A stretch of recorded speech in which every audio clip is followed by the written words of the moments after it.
It's always darkest before the new day.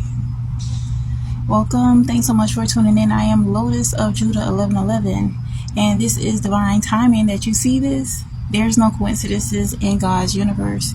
And so right now, I want you to understand that you have reached your new day. You may have experienced some dark times. You may have experienced some denials. You may have experienced some setbacks. But sometimes things happen in order for you to really reflect and get the best out of your life. Some things you need to kind of experience, even if it doesn't seem as favorable at the time.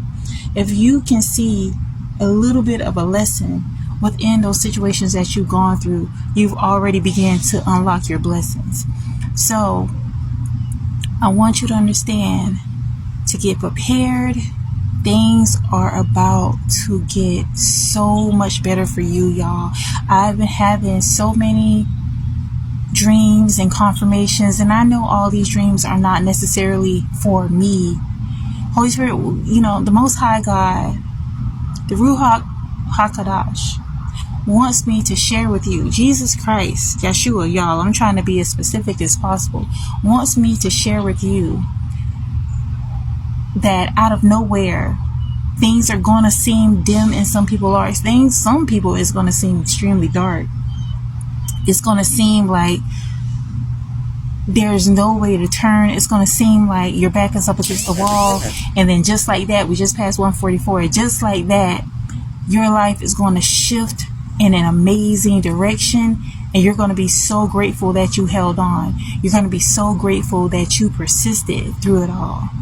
And so this is why it's so important to solidify your faith each and every day, because there are some individuals that may be in your life or have been in your life. And the reason why many have turned their back on you or not have been there with you in your darkest times, and it was because you have evolved. You have ascended. Your frequency has risen. And so sometimes when it comes to divine alignment, not everybody is going to be with you throughout all seasons of your life or a lifetime. And also, Spirit is wanting me to share with you the importance of not having a hardened heart, because there are some people that had to get themselves together before they re-entered your life. And so this is a challenge for some of you, because you're beginning to experience some amazing times. And there's those that want to be along with you. So allow your spiritual discernment. Pray on these things. Definitely pray about this word. All right, for your own good.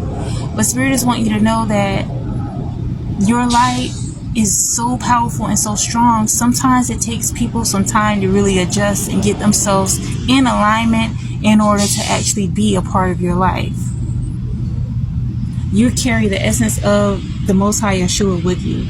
And so understand that is a divine responsibility, and you have the ability to show love, show peace, and show harmony manifested within this earth. All right? I know sometimes people can be very cut and dry when it comes to the spiritual walk, and you experience certain things and you may think like, I've been through my darkest times, and, certain people behave a certain way. Not everybody is meant to carry the burden of the lessons that you have to experience. So allow yourself to move intuitively, pray about all things, and know that sometimes you're going to have to experience certain things alone, but it's not for you to continue to soldier on alone. All right? In some aspects, some people may, but for others of you, and I'm definitely picking up many of you, you're going to be aligned with people that resonate on your frequency, and even some people from your past that they see the light through you. So understand that you have a divine responsibility to act accordingly, to not turn your heart of cold, but to have a light heart, but also a strong mind. So next time, vibe higher and thrive. And remember, always pray for righteousness, stay true, and remember our Heavenly Father, Yeshua, Jesus Christ, loves you. Bye, y'all.